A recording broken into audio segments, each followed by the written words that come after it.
Assalamualaikum warahmatullahi wabarakatuh. Selamat siang semuanya, salam sehat untuk semuanya. Perkenalkan, saya Rosa Sita Aprilia, mahasiswa PPG Prajabatan UNES tahun 2022. Di sini, saya akan memaparkan materi tentang buah kembang.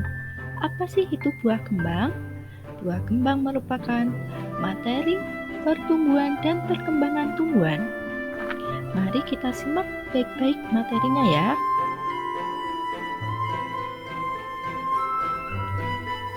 Pada materi pertumbuhan dan perkembangan tumbuhan, kita akan mempelajari tentang faktor pertumbuhan, serta perkembangbiakan.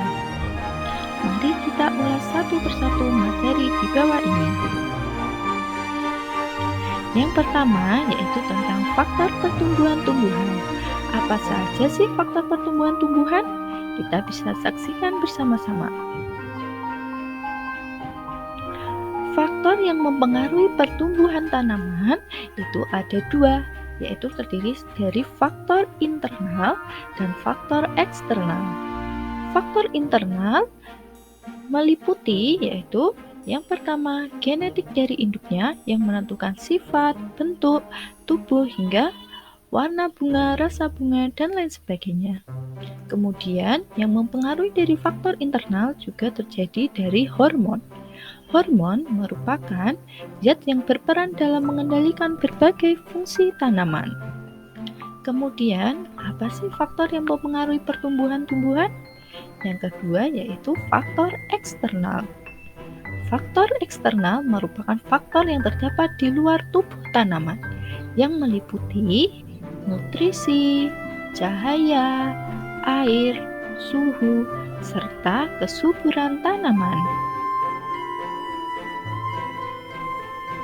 Kemudian, kita akan belajar tentang perkembangbiakan tumbuhan.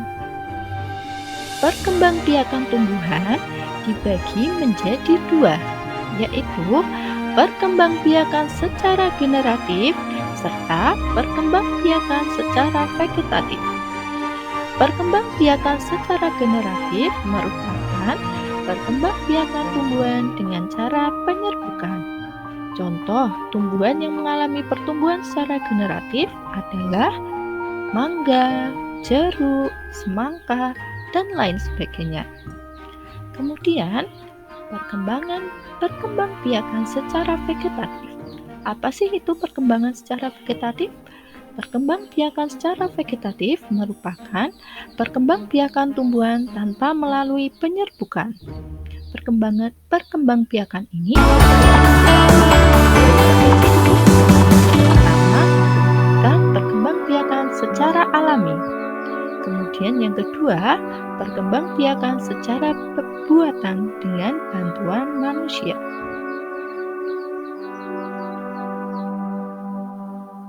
Kemudian, yang berikutnya kita akan bahas tentang perkembangbiakan secara generatif. Perkembangbiakan secara generatif adalah perkembangbiakan tumbuhan dengan cara penyerbukan. Contohnya tadi ada apel, mangga, jeruk, semangka, dan lain sebagainya. Kemudian yang kedua ada perkembangbiakan secara alami atau biasa kita sebut dengan perkembangbiakan secara vegetatif alami. Apa saja sih perkembangbiakan secara vegetatif alami? Ada 6 perkembangbiakan secara vegetatif alami. Yang pertama itu dengan tunas, yang kedua dengan tunas daun, yang ketiga dengan umbi batang, yang keempat dengan umbi akar, yang kelima spora, dan yang keenam dengan menggunakan akar pinggang. Mari kita bahas satu-satu ya. Yang pertama adalah tunas. Tunas merupakan cara berkembang biak tumbuhan dengan menggunakan bagian tunas atau tanaman yang baru tumbuh. Umumnya, tunas bisa ditemukan di bagian bawah tanaman induk dan akan muncul di atas permukaan tanah. Misalnya apa? Misalnya yaitu seperti pohon pisang atau seperti pohon bambu yang tumbuh di dekat induknya, itu dinamakan tunas. Yang berikutnya merupakan tunas daun. Tunas daun merupakan tunas yang muncul dan tumbuh pada daun. Contoh, tumbuhan yang berkembang biak dengan tunas daun adalah cocor bebek dan wijaya kusuma. Tunas pada tumbuhan cocor bebek tumbuh di pinggir daun dan berukuran kecil-kecil, seperti yang ada di gambar seperti ini. Kemudian, perkembangbiakan secara vegetatif alami itu juga terjadi dengan umbi batang. Umbi batang merupakan batang yang tumbuh di dalam tanah. Bagian ujung batang itu akan menggembung membentuk umbi. Bagian batang yang menggembung dan membentuk umbi itu merupakan tempat penyimpanan cadangan makanan, terutama hasil tepung. Pada umbi batang juga dapat tumbuh mata tunas yang akan menjadi tanaman baru. Seperti contoh, umbi batang merupakan kentang, seperti pada gambar di samping ini. Berikutnya, umbi akar. Perkembangbiakan umbi akar melalui tunas yang tumbuh dari batangnya. Sedangkan akar pada tanaman umbi akar berperan untuk menyimpan cadangan makanan. Untuk makanan tanaman dari umbi akar hanya perlu menanam salah satu bagian tubuhnya saja, yaitu batang. Contoh tumbuhan yang termasuk umbi akar adalah wortel, bawang, singkong, lengkoang, serta dahlia. Jadi, umbi akar merupakan umbi yang tumbuh di dalam akar. Kemudian, yang berikutnya adalah spora. Spora biasanya tumbuhan yang berkembang biak dengan spora, yaitu tumbuhan paku, jamur, dan ganggang. Bentuk spora sendiri mirip dengan biji, namun dengan ukuran yang lebih kecil, sehingga tidak dapat dilihat dengan mata telanjang. Biasanya diperlukan mikroskop untuk melihat spora pada tumbuhan. Kemudian, perkembangbiakan secara vegetatif yang terakhir adalah akar tinggal. Akar tinggal adalah jenis perkembangbiakan vegetatif yang dilakukan oleh tumbuhan yang merupakan batang menjalar di dalam tanah, seperti akar yang terdapat ruasnya. Contoh tumbuhan yang memiliki akar tinggal adalah jahe, kunyit, lengkuas, dan lain sebagainya. Selanjutnya, perkembangbiakan secara vegetatif buatan. Ada 5 cara perkembangbiakan secara vegetatif buatan. Yang pertama yaitu mencangkok, kedua mengenten, yang ketiga okulasi, yang keempat stek batang, dan yang kelima merunduk. Mari kita bahas satu persatu. Yang pertama yaitu dengan mencangkok. Mencangkok merupakan salah satu cara perkembangbiakan vegetatif buatan yang bertujuan untuk memperbanyak tanaman yang memiliki sifat yang sama dengan induknya dan cepat menghasilkan buah.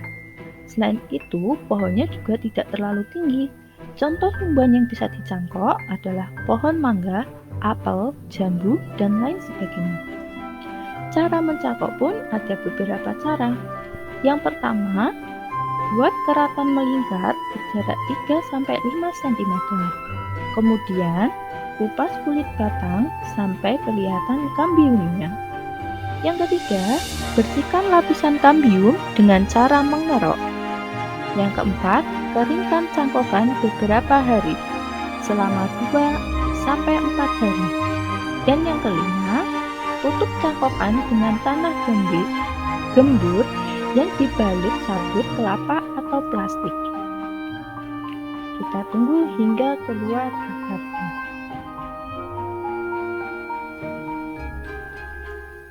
Kemudian yang kedua dengan cara mengenten.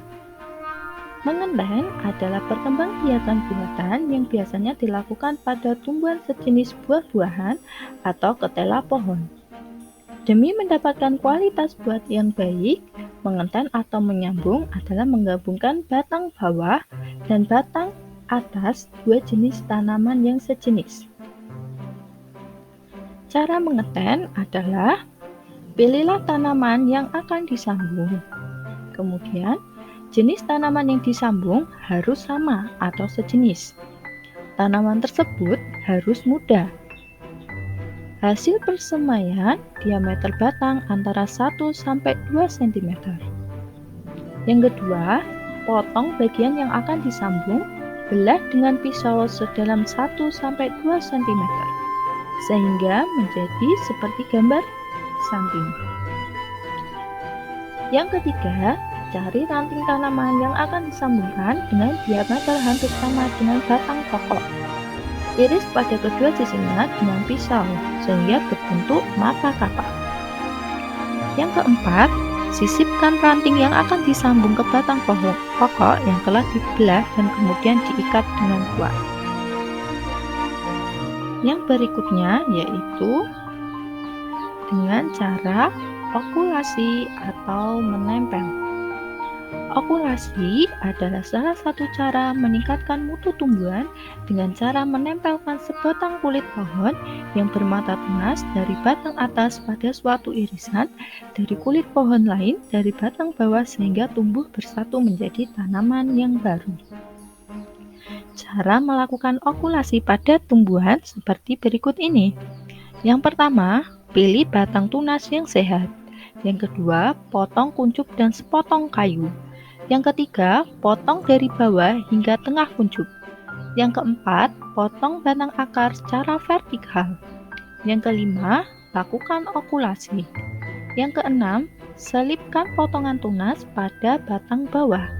Yang ketujuh, selipkan potongan tunas di antara penutup kulit kayu. Dan yang kedelapan, tutup kulit kayu. Itulah cara untuk okulasi atau menempel. Yang berikutnya yaitu dengan cara stek batang. Stek batang adalah cara perbanyakan tanaman dengan menggunakan potongan bagian tanaman, bisa dari batang, daun, atau akar, untuk ditanam kembali agar menghasilkan tanaman baru yang memiliki sifat identik dengan induknya. Cara melakukan stek batang yaitu yang pertama, pilih batang yang paling sehat untuk dipotong, sebaiknya yang tidak memiliki tunas. Yang kedua, ambil stek batang 3-6 inci tergantung ukuran tanaman.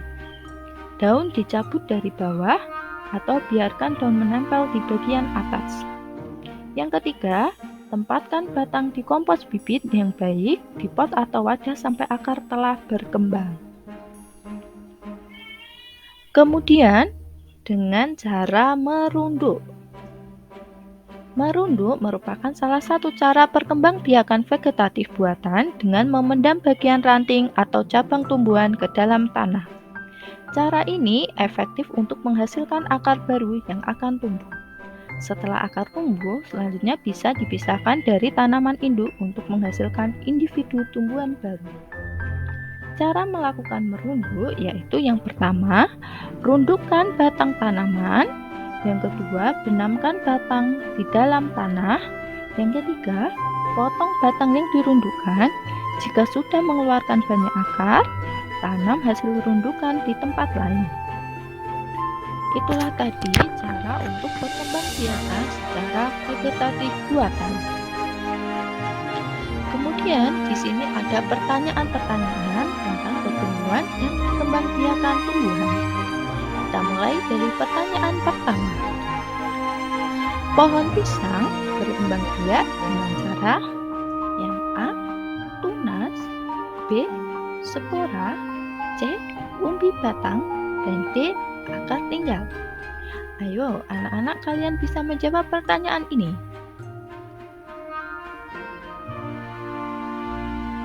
Jawaban yang benar dari pertanyaan ini adalah tunas.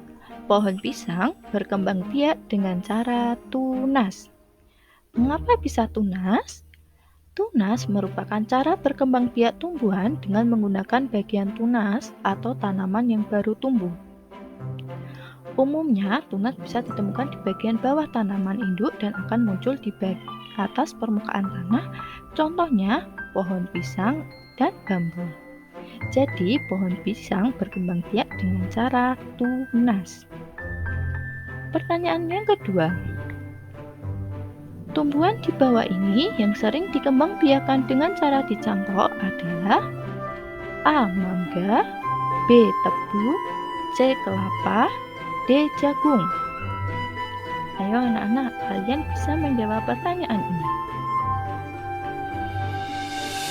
Jawaban dari pertanyaan ini adalah mangga.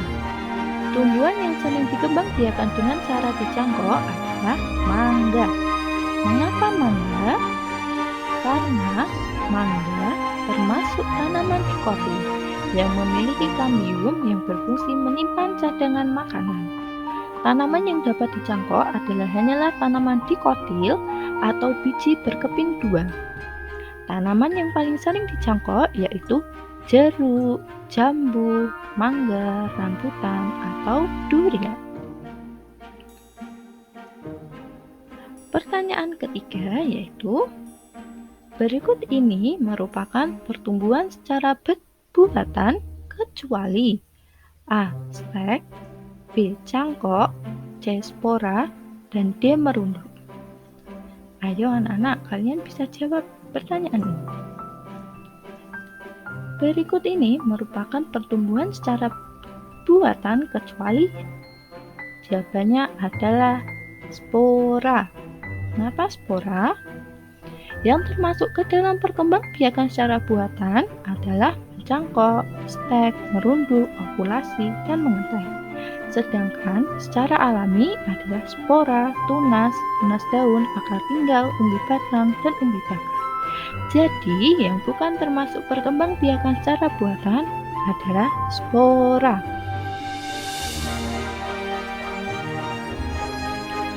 Terima kasih anak-anak. Untuk pembelajaran hari ini telah selesai. Kalian telah mempelajari tentang pertumbuhan dan perkembangbiakan pada tumbuhan. Kalian juga telah menjawab pertanyaan-pertanyaan tentang pertumbuhan dan perkembangbiakan tumbuhan dengan baik. Terima kasih. Yang lebihnya Ibu mohon maaf. Wassalamualaikum warahmatullahi wabarakatuh. Sampai jumpa lagi.